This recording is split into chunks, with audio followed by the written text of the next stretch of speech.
Shalom anak-anak kelas 8, berjumpa lagi dalam pelajaran pendidikan agama Kristen. Dan pada minggu ini kita masih membahas mengenai bersyukur dengan judul Memilih untuk Bersyukur. Ini terambil dari sumber Alkitabnya di Ratapan 3 ayat 17-26, Habakuk 3 ayat 17-19, dan Efesus 5 ayat 1-4. Sebelum kita mulai, mari kita berdoa terlebih dahulu. Pujilah kuasa nama Tuhan, kami sungguh sangat mengucap syukur buat anugerah kesehatan, buat kebaikan, buat kesempatan, waktu yang telah Kau anugerahkan kepada kami. Dan saat ini kami mau mulai pelajaran, kiranya Kau yang memberkati dari awal sampai akhir, Kau berikan hikmat pada guru untuk dapat menyampaikan, dan Kau yang akan berikan kemampuan kepada anak-anak untuk dapat menangkap dengan maksimal pelajaran hari ini. Dalam nama Tuhan Yesus kami berdoa, terima kasih Tuhan, amin. Lanjut.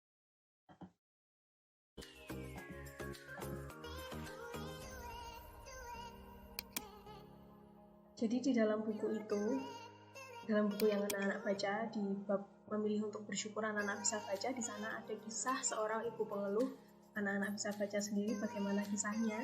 Dan dari kisah itu anak-anak bisa merenungkan betapa sebenarnya kita itu wajib bersyukur dengan apa yang kita miliki.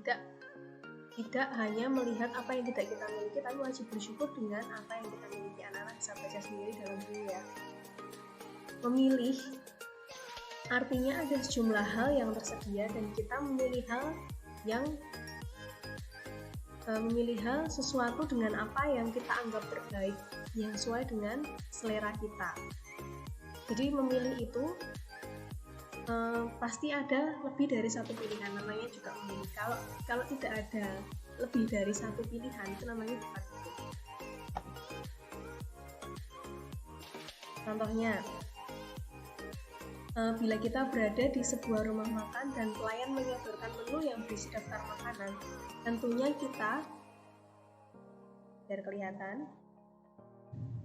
kita memilih makanan yang kita sukai sehingga makanan tersebut yang kita pesan.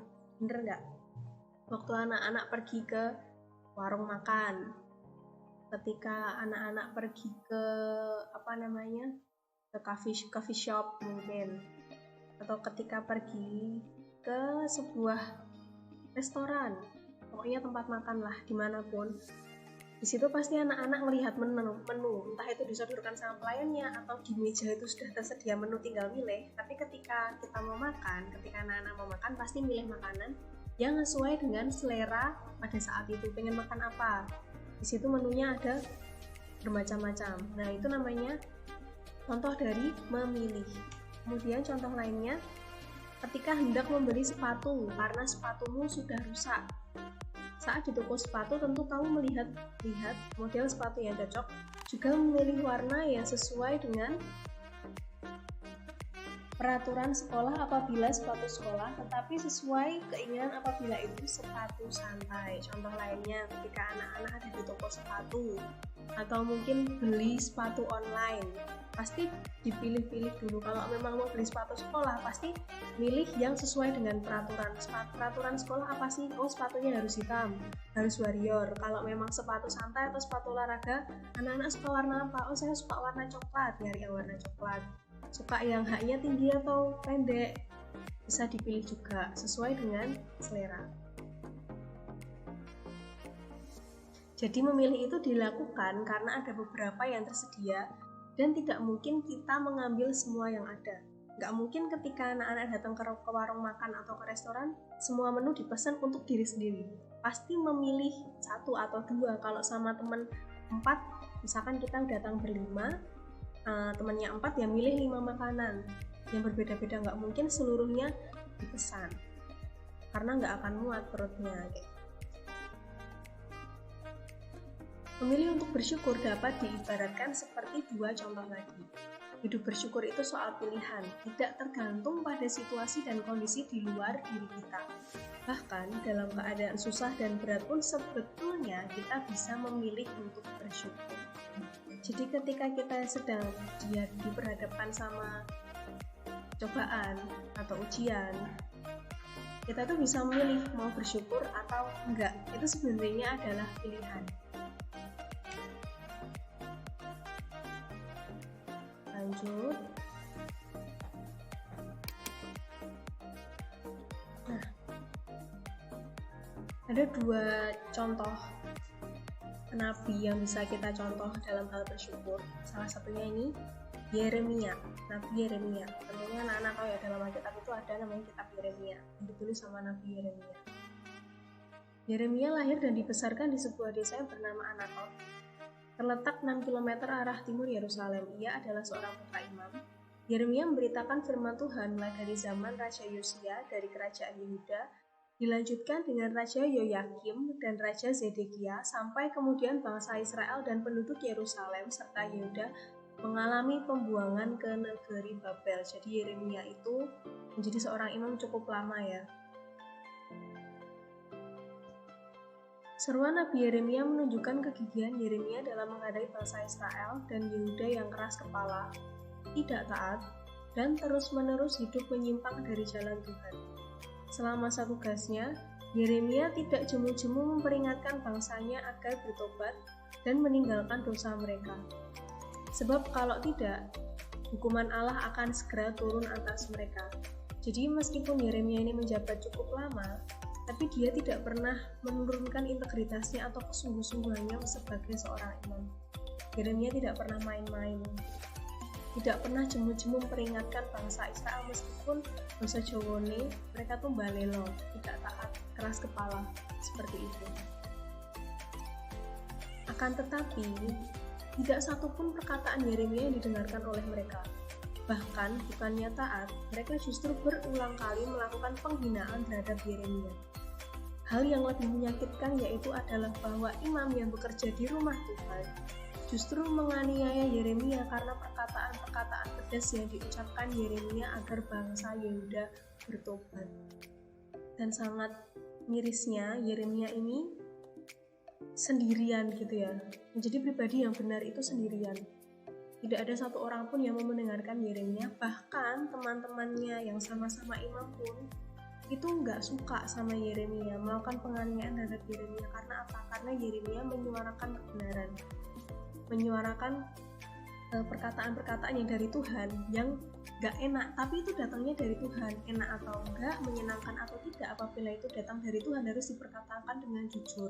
Sedangkan teman-temannya Yeremia ini tidak mendengarkan perkataan dari Tuhan, tetapi memberitakan menurut kehendaknya sendiri. Mereka semua seperti itu, jadi Yeremia ini dimusuhi. Kasihan ya. Tidak ada yang lebih menyakitkan selain kebaikan kita bukannya diterima dengan sukacita, justru dibalas dengan keburukan. Itulah yang dialami oleh Yeremia dari bangsanya, bahkan teman-teman imamnya juga. Bahkan begitu beratnya penderitaan Yeremia sampai-sampai ia pun berkata demikian, "Sangkaku, hilang lenyaplah kemasyuranku dan harapanku kepada Tuhan," katakan 3 ayat 12. Tetapi Yeremia tidak terus meratapi hidupnya. Nah, ini yang menjadi pelajaran bagi kita semua. Ia mengalihkan perhatiannya dari kesusahan maksudnya, dan derita yang dialaminya kepada kasih dan karunia Allah.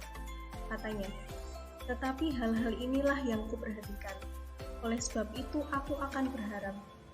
Tak berkesudahan kasih setia Tuhan, tak habis-habisnya rahmat-Nya, selalu baru setiap pagi, besar kesetiaan-Mu."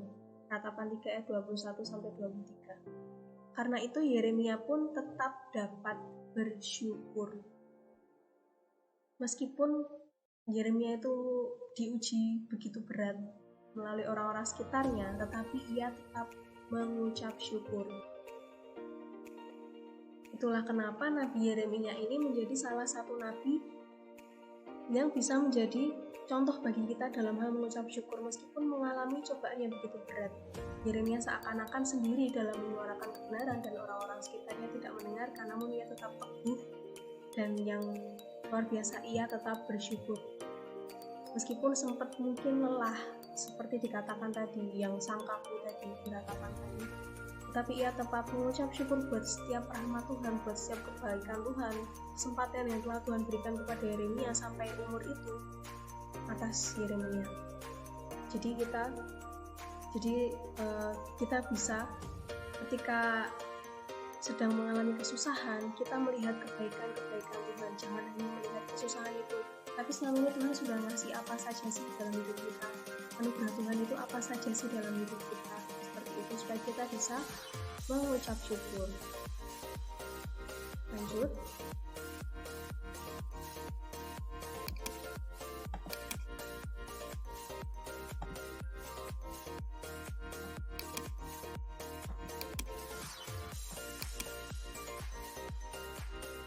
Yeremia tidak mau terpaku pada kemalangan dan kesulitan yang ia alami, melainkan tetap melihat kepada Tuhan dan kuasa-Nya yang memampukan Yeremia selaku nabi untuk tetap berkarya baginya. Jadi Yeremia itu seperti yang Ibu katakan tadi, tidak terpaku pada kemalangan dan kesulitan. Jadi nggak terus-terusan meratapi itu, nggak terus-terusan memandang itu, melainkan melihat kepada Tuhan dan kuasa-Nya yang ngasih kekuatan Yeremia sampai saat itu tetap berpegang kepada kebenaran.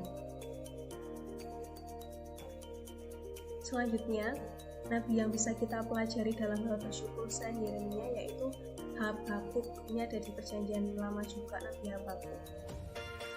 Habakuk bekerja sebagai nabi pada zaman Raja Yoyakim 608 sampai 590 Masehi. Raja Yoyakim adalah seorang raja yang jahat. Karena itu Tuhan tidak berkenan kepadanya. Ia menjadi penyebab bangsanya terjerumus ke dalam jurang kehancuran. 2 Raja-Raja 23 ayat 34 sampai pasal 24 ayat yang kelima. Yeremia 22 ayat 18. Habakuk hidup dalam keprihatinan karena bangsa Yehuda yang tidak hidup dalam kebenaran. Nah, Habakuk ini juga bisa menjadi contoh bagaimana ia mengucap syukur meskipun rajanya dan orang-orang sekitarnya itu jahat, karena dari atasannya sendiri sudah tidak benar dulu, jadi rakyatnya juga mengikuti seperti itu. Kelakuan mereka penuh dengan kejahatan, ketidakadilan, pemberontakan, dan berbagai pelanggaran hukum lainnya.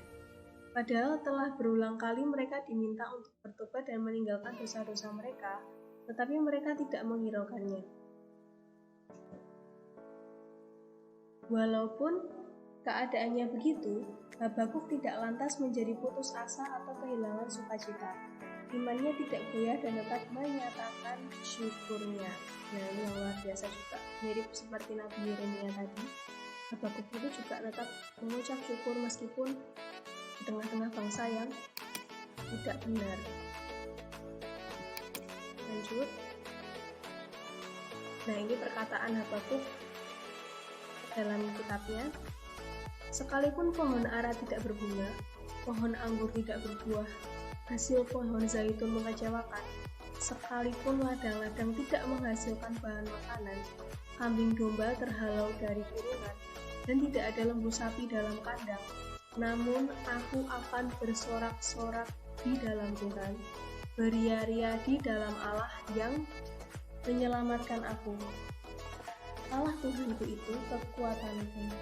Ia membuat kakiku seperti rusa. Ia membiarkan aku berjejak di bukit-bukit. Habakuk 3 ayat 17 sampai 19. Nah, sebenarnya ini adalah perumpamaan yang miris sekali ya. Jadi pohon ara tidak berbunga, pohon anggur tidak berbuah, hasil pohon zaitun mengecewakan. Jadi seakan-akan seperti tidak ada harapan di dalam kehidupannya. Tetapi ia tetap berusaha untuk bersorak-sorak di dalam Tuhan. Karena apa? Karena Tuhan yang telah menyelamatkan Habakuk. Tuhan yang telah menguatkan Habakuk melewati segala hal kesulitan dalam hidupnya.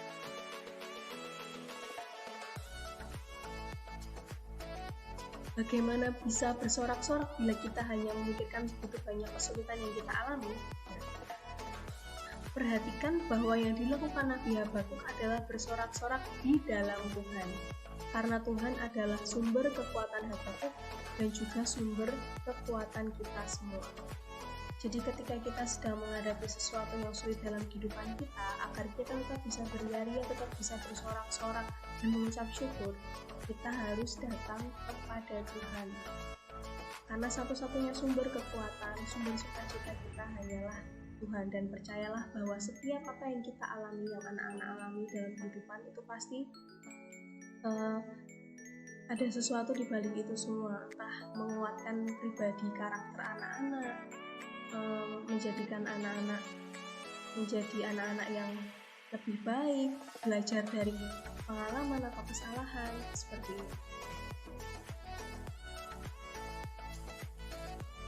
Jadi apa yang kita bisa belajar dari Habakuk dan Yeremia sehingga mereka bisa bersyukur walaupun hidup mereka susah, yang bisa kita terapkan dalam kehidupan kita sehari-hari?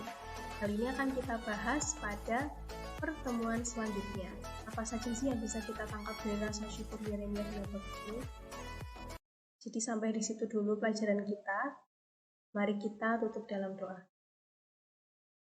Terima kasih Tuhan untuk penyertaan-Mu sepanjang pelajaran agama kelas 8 hari ini. Kiranya Kau yang akan memberikan kekuatan kepada kami untuk senantiasa mengucap syukur, ajarkan kami untuk senantiasa memandang kepadamu, memandang segala anugerah kebaikan dan hikmat yang daripadamu, dan tidak memandang masalah kami, ya Tuhan. Bawa kami untuk menjadi pribadi-pribadi yang bersyukur senantiasa dan tidak suka mengeluh. Dalam meneruskan berdoa, terima kasih Tuhan. Amin. Sampai jumpa, Tuhan berkati.